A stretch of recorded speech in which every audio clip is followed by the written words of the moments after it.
The story begins with Harry Potter having a nightmare. He sees Voldemort talking about planning something. They are inside a house near a graveyard.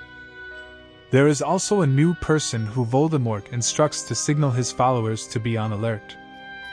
The dream ends when Hermione wakes Harry up to prepare for a trip into the middle of the forest. On the way, the group consisting of Ron, Harry, Hermione, the twins Fred and George, Ginny, and Arthur Weasley, met Cedric Diggory and his father, Amos Diggory.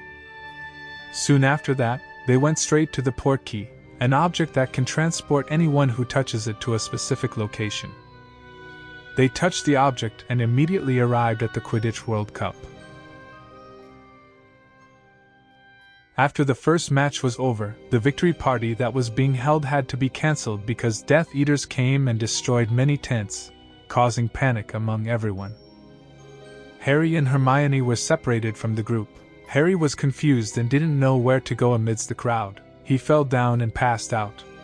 A man walking among the destroyed tents uttered a spell and caused a green light to appear in the sky. He made the dark mark. Long story short, when Harry was already on the train heading to Hogwarts, he wrote a letter to Sirius Black about the incident. As the students gathered in the hall as usual, Professor Dumbledore announced that Hogwarts had been chosen to host the Triwizard Tournament, which unites 3 schools in a series of magical competitions. Professor Dumbledore also introduced the other magical schools participating in the tournament besides Hogwarts, which were Beauxbatons Academy of Magic from France and Durmstrang Institute from Bulgaria, where one of its students is Victor Crumb, the best seeker in the world. After the 2 schools entered the hall, Dumbledore introduced the head of the International Magical Cooperation Department, Barty Crouch, and also the new Defense Against the Dark Arts teacher, Professor Alastair Moody. After that, Barty Crouch announced that wizards under 17 years old were not allowed to participate in this event. Then, Dumbledore opened a blue fire, and students who wanted to participate in the tournament were asked to throw their name into the blue fire. The next morning, Harry and his friends entered Professor Alastair Moody's class, where they learned about 3 unforgivable curses, one of which is the killing curse. That night, the names of those selected to participate in the Triwizard Tournament were announced: Victor Crumb from Durmstrang, Fleur Delacour from Beauxbatons, and Cedric Diggory from Hogwarts. Everyone thought it was over, but the fire produced one more name. Harry was called forward and everyone stared at him, some even insulted him, thinking he cheated. However, Barty Crouch, the ministry representative, decided that Harry must still participate in the tournament, because he was bound by a magical contract. Professor Moody was asked to supervise him. The next day, Harry was interviewed by Daily Prophet journalists. He was asked some confusing questions. Harry received a letter from Sirius Black, saying that they needed to talk in person. Sirius asked him to come to the Gryffindor common room at 1 in the morning. Harry came to the meeting place, and Sirius' face appeared in the fireplace. He immediately told Harry about his strange dream. Then, Sirius warned that things that have happened were not a coincidence, especially regarding the Triwizard Tournament. Some people die in this tournament. Sirius also said that Igor Karkaroff, the head of Durmstrang and Slughorn, were once a Death Eater. Harry must be careful. The next night, Harry met Hagrid, who wanted to meet his girlfriend, Beauxbatons' headmistress. Harry quickly put on his cloak, and followed the 2 of them into the forest. They arrived at their destination, 4 cages with 4 dragons inside. That is the first task for Triwizard Tournament participants later. Harry approached Cedric, and told him about the first task. Cedric said he was sorry for the ordeal that Harry was facing. After that, Harry left, and suddenly Malfoy and his friends came to mock Harry. Harry wanted to fight back, but Professor Moody came and intervened. Professor Moody cast a spell on Malfoy, turning him into a white ferret. Professor McGonagall, who witnessed the incident, warned Professor Moody. Harry was asked to follow Professor Moody to his office for some advice. On the day of the tournament, Hermione came to cheer Harry up in the tent. She hugged him tightly. Shortly after, Professor Dumbledore and Barty Crouch came to explain the tournament rules. Their task was to simply retrieve the egg guarded by the dragon.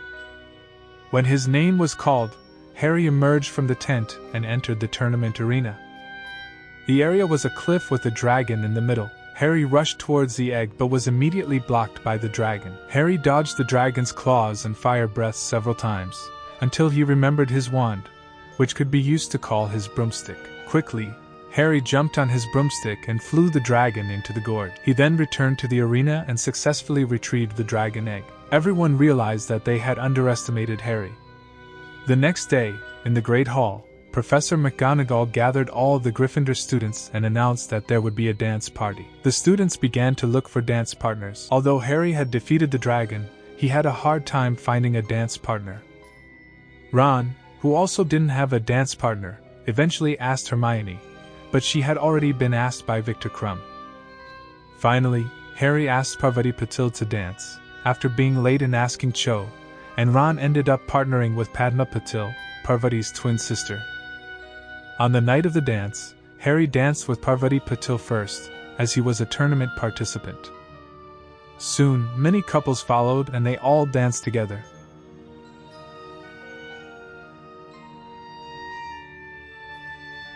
The next day, Cedric suddenly approached Harry and told him what he had learned from the dragon egg. Cedric instructed Harry to think about it in the 5th floor bathroom. Inside the egg was a clue to face the second tournament challenge.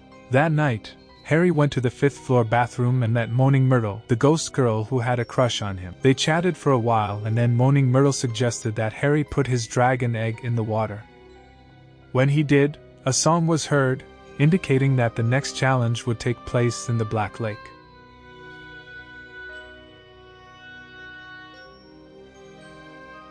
The second tournament begins. Harry eats the gillyweed plant just before entering the lake, as advised by Neville, and the effect is truly amazing. His legs and arms adapt to the water. Harry immediately looks for the treasure that needs to be rescued, and it turns out to be Ron and Hermione.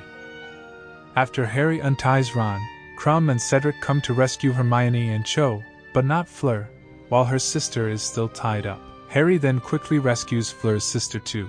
After the competition, it is announced that all 4 contestants are considered to be able to continue to the next challenge because they have successfully saved all the treasures.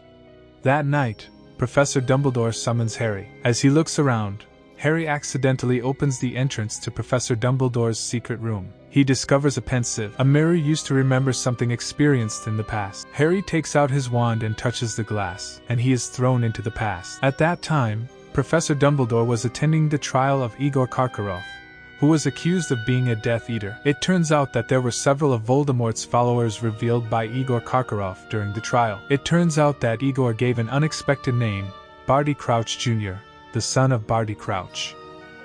Barty Crouch Jr. was immediately arrested and sent to Azkaban. It was Barty Crouch Jr. who Harry saw in his dream. After returning from the past, Harry returned to the dormitory and met Professor Snape in the hallway. Harry was accused of stealing Polyjuice Potion. Although Harry denied it, Professor Snape remained convinced that Harry had done it. Finally, the final challenge of the Triwizard Tournament began. Professor Dumbledore explained that Professor Moody had placed the Goblet of Fire in the middle of the maze. They had to conquer the maze to get it. It turned out that conquering the maze was not easy, as the maze narrowed and they could easily get lost inside. In silence, Harry heard screams from Fleur Delacour, who was ambushed by Viktor Krum and swallowed by the bushes, resulting in her disqualification. Oddly enough, when Krum met Harry, he didn't attack him. A strong wind suddenly came and the bushes began to narrow. Harry saw the Goblet of Fire in the distance, and he chased after it. Harry met Cedric, who was almost ambushed by Krum. Cedric managed to defeat Krum, and Harry told Cedric that Krum was under a spell.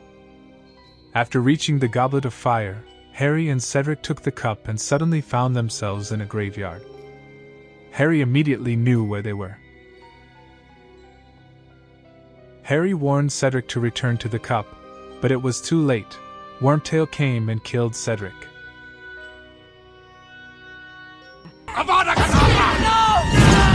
Harry was trapped in the Tom Riddle's graveyard. Wormtail started the ritual of resurrecting Voldemort. Wormtail also took Harry's blood as the most important ingredient. And after that, Voldemort was truly resurrected. His followers came, including Lucius Malfoy. Harry was released by Voldemort and immediately challenged to a duel. Harry was initially intimidated by Voldemort, but eventually he dared to duel with him.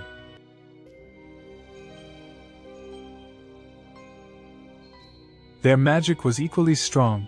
Then 3 spirits appeared to help Harry, Harry's parents, and Cedric.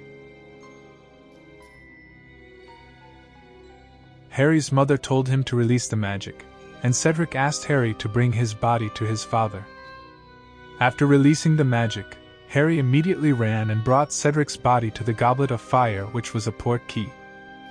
Harry arrived in the middle of the Triwizard spectators and cried hard, regretting that he couldn't save Cedric, while saying that Voldemort had returned.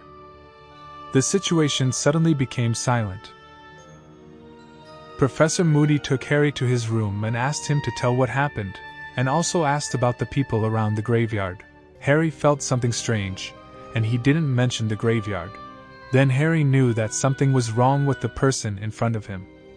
Not long after, Professor Dumbledore, Professor Snape, and Professor McGonagall came and captured Professor Moody. Finally, it was revealed that the person was not the real Professor Moody, but Barty Crouch Jr. It turned out that he was the one who stole the Polyjuice potion ingredients from Professor Snape's storage room. The real Professor Moody was held captive in a black trunk. The next morning, all the students were gathered in the Great Hall to remember Cedric Diggory. Although the Ministry forbade it, Professor Dumbledore decided to tell the students that Cedric was killed by Voldemort. After that, all Hogwarts students said goodbye to the Beauxbatons and Durmstrang students. Harry, Ron, and Hermione gathered. They realized that everything would change a lot after this, but they had to stay calm and continue to practice.